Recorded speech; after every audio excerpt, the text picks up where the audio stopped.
నమస్తే వార్తలకి స్వాగతం. వివరాల్లోకి వెళితే ఉగ్రవాదం మానవాళికి పెద్ద శత్రువు అని, ఇది ప్రపంచ సమస్య అని, ఉగ్రవాదాన్ని శాశ్వతంగా తుది ముట్టించేందుకు ప్రపంచ దేశాలన్నీ ఏకతాటిపైకి రావాల్సిన అవసరం ఉందని భారత పూర్వ ఉపరాష్ట్రపతి ముప్పవరపు వెంకయ్య నాయుడు చెప్పారు. లండన్ లో విహెచ్పి హిందూ సెంటర్లో బ్రిటిష్ భారత తెలుగు సంస్కృతి సంఘం నిర్వహించిన ఆత్మీయ సమ్మేళనంలో ముఖ్య అతిథిగా పాల్గొని ప్రసంగించారు. పహల్గం ఉగ్రదాడిలో అసువులు బాసిన వారికి నివాళులర్పిస్తూ 2 నిమిషాలు మౌనం పాటించారు.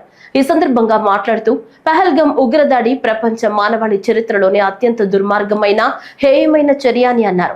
మతం పేరు అడిగి మరి 26 మంది అమాయకులను కాల్చి చంపడం అత్యంత దారుణమన్నారు. భారత అంతర్గత విషయాల్లో పాకిస్తాన్ జోక్యం చేసుకుంటూ శాంతి భద్రతలకు విఘాతం కలిగిస్తోందని, ఆ దేశం ప్రోత్సాహంతోనే పహల్గాంలో ఉగ్రవాదులు దుస్సాహసానికి ఒడిగట్టారని చెప్పారు.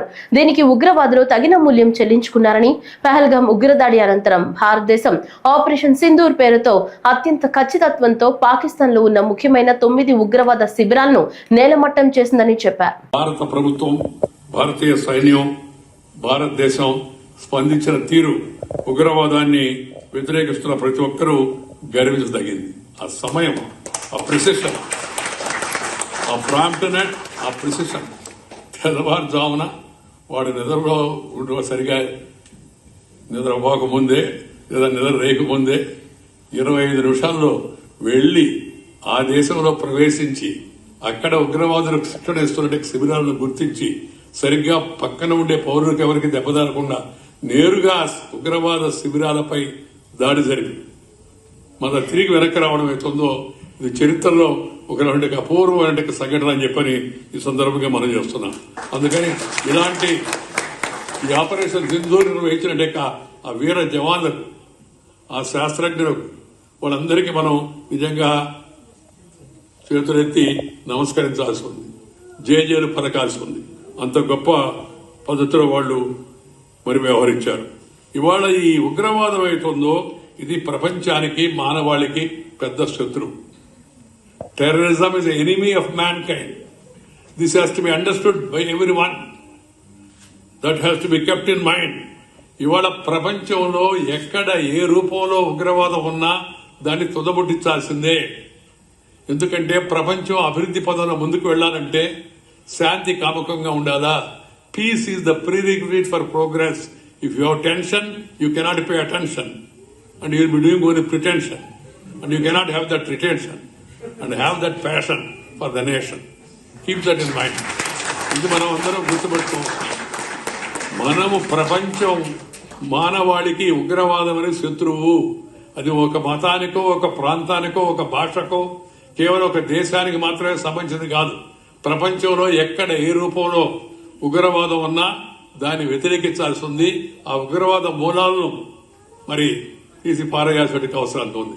అప్పుడే ప్రపంచం వేగంగా ముందుకు వెళ్ళగలదు, అభివృద్ధి పదంలో ముందుకు వెళ్ళగలదు. అభివృద్ధి పదం అంటే అందరికీ అభివృద్ధి అందాల. అభివృద్ధి చెందిన దేశాలని చెప్తూ ఉంటాయి, మనం చూస్తూ ఉంటాం. మనం కూడా చాలా వరకు అభివృద్ధి చెందాం, కానీ ఇంకా సమస్యలు ఉన్నాయి.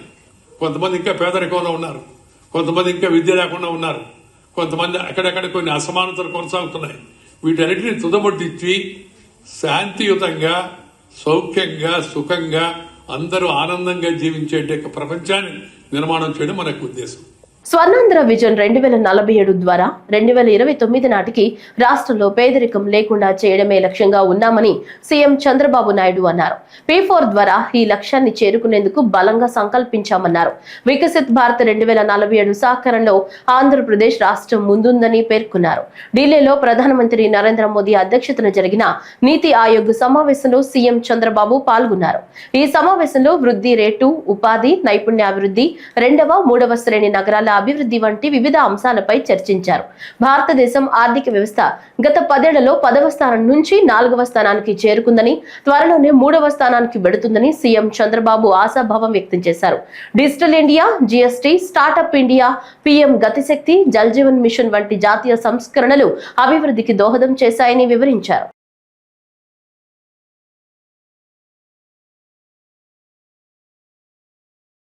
చిత్తూరు జిల్లా పుంగనూరు నియోజకవర్గంలో తెలుగుదేశం పార్టీ నేతలు ఆందోళనకు దిగారు.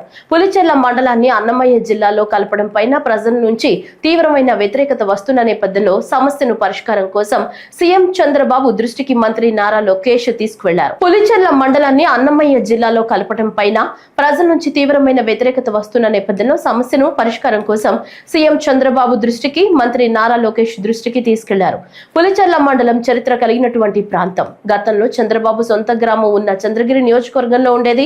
అలాంటిది జిల్లాల విభజన సమయంలో చిత్తూరు జిల్లాకు బదిలీ చేయడం జరిగింది. ఇప్పుడు వారం రోజుల క్రితం చిత్తూరు కలెక్టర్ ఇచ్చిన గెజెట్ నోటిఫికేషన్ లో పులిచెర్ల మండలాన్ని అన్నమయ్య జిల్లాకు బదిలీ చేస్తూ నోటిఫికేషన్ విడుదల చేయడంతో స్థానిక ప్రజలు ఆగ్రహం వ్యక్తం చేస్తున్నారు.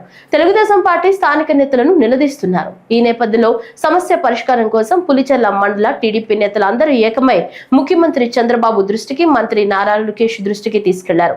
చిత్తూరు జిల్లాలోని పులిచెర్ల మండలాన్ని కొనసాగించాలని, లేదంటే తిరుపతి జిల్లాకు మార్చాలని నేతలందరూ కలెక్టర్ ను కలిసిన తర్వాత డిమాండ్ చేస్తున్నారు. ఈ మధ్య కాలంలో జరిగినటువంటి జిల్లాల పునర్విభజనలో పులిచెర్ల మండలాన్ని తిరుపతి రెవెన్యూ డివిజన్ నుంచి చిత్తూరు రెవెన్యూ డివిజన్ కు మార్చడం జరిగింది. ఈ పులిచెర్ల రెవెన్యూ డివిజన్ ని ఇప్పుడు కొత్తగా మొన్ననే ఒక 4 రోజుల క్రితము గెజెట్ విడుదల చేయడం జరిగింది చిత్తూరు జిల్లా కలెక్టర్ గారు. మొదటగా 4-5 మండలాలను మాత్రమే వేసి పులిచెర్ల మండలాన్ని లేదు అనేసి అన్నారు. కానీ నిన్న మొన్న జరిగినటువంటి పత్రికలో పులిచెర్ల మండలాన్ని కూడా రాయచోటి జిల్లా కేంద్రంగా మదనపల్లి రెవెన్యూ డివిజన్కు మార్చడం జరిగింది. ఇది చాలా పులిచెర్ల మండలం ప్రజలందరికీ కూడా చాలా అసౌకర్యం. ఎందుకంటే 90 కిలోమీటర్లు దరిదాపుగా వస్తుంది మదనపల్లికి కానీ రాయచోటి జిల్లా కేంద్రానికి కానీ. ఏదైనా సమస్యలు పరిష్కరించుకోవడానికి కానీ ఉద్యోగ వ్యాపార అన్నిటికీ కూడా మాకు చాలా దూరం అవుతుంది.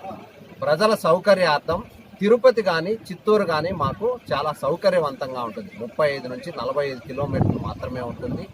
ఏ సమస్యనైనా పొద్దునే వచ్చి పరిష్కరించుకొని ఉద్యోగాలు చేసుకొని తిరిగి వాళ్ళ స్వగ్రామాలకు చేరుకునే అవకాశం ఉంటుంది. అలా కాకుండా కేవలం రాజకీయ ప్రయోజనాల కోసం ఈ పులిచెర్ల మండలాన్ని రాయచోటికి చేర్చడం అనేది చాలా అన్యాయం. ప్రజలందరూ కూడా అసౌకర్యానికి గురవుతారు. కాబట్టి కలెక్టర్ గారు అలాగే గౌరవ ముఖ్యమంత్రి వర్యులు కూడా ఈ సమస్యను పరిశీలించి మాకు తగు న్యాయం చేయాలని చెప్పి మేము కోరుకుంటున్నాం. చంద్రబాబు నాయుడు గారు ఎమ్మెల్యేగా ఉన్నప్పటి నుండి కూడా చంద్రగిరి కాన్స్టిట్యున్సీ రెవెన్యూ డివిజన్ తిరుపతిలో ఉండేది. దాన్ని ఈ మధ్య గవర్నమెంట్ వచ్చినప్పుడు చిత్తూరు డివిజన్కి మార్చారు పులిచెర్ల మండలాన్ని. అది చిత్తూరు తిరుపతి కేవలం 35-40 కిలోమీటర్ల దూరంలో ఉంది.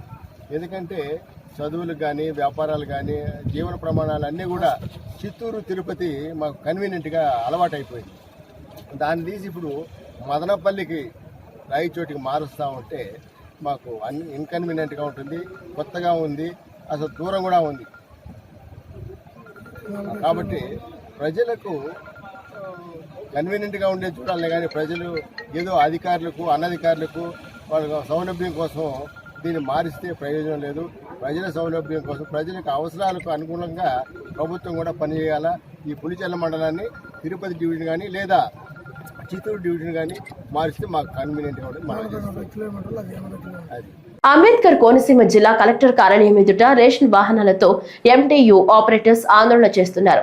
వచ్చే నెల 1వ తేదీ నుంచి ఇంటింటికి రేషన్ సరఫరా వాహనాలు నిలిపివేయడంతో ఆపరేటర్స్ ఆందోళనకు దిగారు. జిల్లా వ్యాప్తంగా ఉన్న వాహనాలు కలెక్టర్ కార్యాలయం ఎదుట పెట్టి, ఓ ప్రభుత్వమా మా పొట్ట కొట్టద్దు, మా జీవన ఉపాధి తీసేసి నిరుద్యోగులుగా మార్చొద్దు అంటూ ఆందోళన చేస్తున్నారు. ఈ కార్యక్రమంలో జిల్లా వైసీపీ పరిశీలకులు జక్కంపూడి విజయలక్ష్మి, జిల్లా అధ్యక్షుడు మాజీ ఎమ్మెల్యే చిర్ల జగ్గిరెడ్డి, వైసీపీ మాజీ ఎమ్మెల్యేలు నాయకులు పాల్గొన్నారు. ఈ సందర్భంగా జిల్లా అధ్యక్షుడు చిర్ల జగ్గిరెడ్డి మాట్లాడుతూ, జిల్లాలో ఉన్న 360 వాహనాల ద్వారా ఇంటింటికి రేషన్ సప్లై చేసిన వారందరూ నిరుద్యోగులుగా మారారని, జగన్మోహన్ రెడ్డి మీద కక్ష తీర్చుకునేందుకే జగన్మోహన్ రెడ్డి ప్రవేశపెట్టిన పథకాలు కూటమి ప్రభుత్వం నిలిపివేస్తుందని జిల్లా అధ్యక్షుడు చిర్ల జగ్గిరెడ్డి అన్నారు. అంటే రేషన్ ఇంటికి సప్లై చేసేటువంటి వారి యూనియన్ వారందరూ కూడా ఈరోజు జిల్లా కలెక్టరేట్ ముందు మరి ఒక నిరసన కార్యక్రమం చేస్తున్నారు. మేము వైఎస్ఆర్ కాంగ్రెస్ పార్టీ నుంచి మేమందరం కూడా వచ్చి వారికి మద్దతు పలుకుతున్నాం. ఎందుకు మద్దతు పలుకుతున్నాం అంటే జగన్మోహన్ రెడ్డి గారు గతంలో మీ ఇంటికే మీ రేషన్, మీ ఇంటికే మీ పెన్షన్ అనేటువంటి విధానాన్ని ఎన్నికల్లో మాటిచ్చి దాన్ని నిలబెట్టుకుని ఎవరైతే ఎస్సీ, ఎస్టీ, బీసీ మైనార్టీలో ఉన్నటువంటి వారు, ఇతర కులాల్లో ఉన్న పేదవాళ్ళకి కార్పొరేషన్ ద్వారా మరి కొన్నటువంటి వెహికల్ కొని వారికి ఇచ్చి తద్వారా ప్రజలకి ఇంటికి నిత్యావసర సరుకులు అందే విధంగా మరి జగన్మోహన్ రెడ్డి గారు ఒక చక్కటి కార్యక్రమం మాట ఇచ్చిన విధంగా చేశారు. కానీ ఈ కూటమి ప్రభుత్వం ఎన్నికైన తర్వాత మరి కొన్నటువంటి ఎండీ ఆపరేటర్ కూడా వెళ్ళి వారిని అడగడం జరిగింది, మమ్మల్ని కొనసాగించాలని చెప్పి అడిగితే నారా చంద్రబాబు నాయుడు గారు కూడా మాట చెప్పారు. మేము IVRSL సర్వేలు చేస్తున్నాం, ఆ సర్వేల్లో మీకు 78% ప్రజలు మీ పట్ల మీరు చేస్తున్నటువంటి ఈ కార్యక్రమం పట్ల సంతృప్తిగా ఉన్నారు, కాబట్టి మిమ్మల్ని కొనసాగిస్తున్నామని చెప్పారు. మళ్ళీ ఆ మాట చెప్పి ఈ రోజున మరి ఈ పేరంతా కూడా జగన్మోహన్ రెడ్డి గారికి వస్తుంది, కాబట్టి నిర్దాక్షిణ్యంగా మిమ్మల్ని ఈ నెలాఖరు నుంచి తీసేస్తున్నామని చెప్తున్నారు. మరి ఉరిశిక్ష వేసేటువంటి వారికి కూడా మరి తప్పనిసరిగా వారు ఆఖరి కోరిక అడుగుతారు. ఇంత నిర్దాక్షిణ్యంగా వారిని వచ్చి నెల 1వ తారీఖు నుంచి మీరు రావద్దని చెప్పి ఆయనేమో మరి 4-5 ఇళ్ళు కట్టుకుంటూ చక్కగా సుఖంగా ఉన్నాడు. మరి సుమారు రాష్ట్ర వ్యాప్తంగా 9,600 మంది ఈ రోజున ఈ కార్యక్రమంలో మరి ఉన్నారు.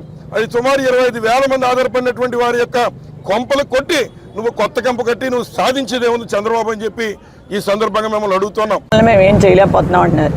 అప్పులు తెచ్చి ఆ రోజున ప్రభుత్వం సంక్షేమానికి ఉపయోగించింది, అభివృద్ధికి ఉపయోగించింది. ఇవాళ మీరేం చేస్తున్నారు, మీ జేబుల్లో వేసుకుంటున్నారు అన్నది వాస్తవా కాదని చెప్పేసి ప్రశ్నిస్తున్నాం. నందమూరి తారక రామారావు జయంతిని పురస్కరించుకుని కడపలో 3 రోజుల పాటు జరగనున్న తెలుగుదేశం పార్టీ మహానాడుకు కొత్తపేట ఎమ్మెల్యే బండారు సత్యానందరావు, ఆకుల రామకృష్ణ తన పార్టీ శ్రేణులతో కలిసి తరలి వెళ్లారు. రావులపాలెం క్యాంపు కార్యాలయం నుంచి అధిక సంఖ్యలో వాహనాలతో మహానాడుకు బయలుదేరి వెళ్లారు. బయలుదేరి వెళ్లిన వాహనాలకు ఎమ్మెల్యే బండారు సత్యానందరావు జెండా ఊపి ప్రారంభించారు.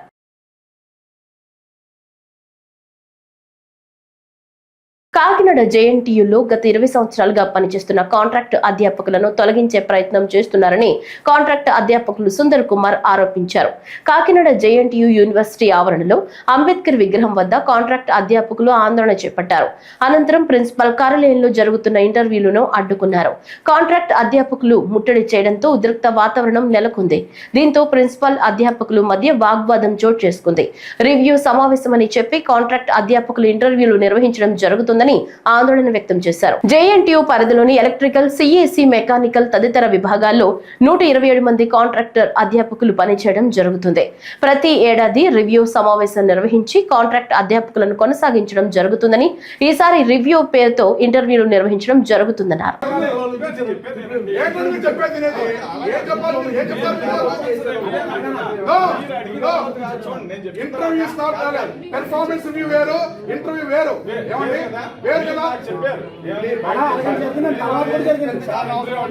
ఉద్యోగశాఖకి అప్లై చేసే టైం అయితే కనుక ఈ పరిస్థితిలో మిమ్మల్ని ఇంటర్వ్యూ అనే వర్డ్ ఉపయోగించారు.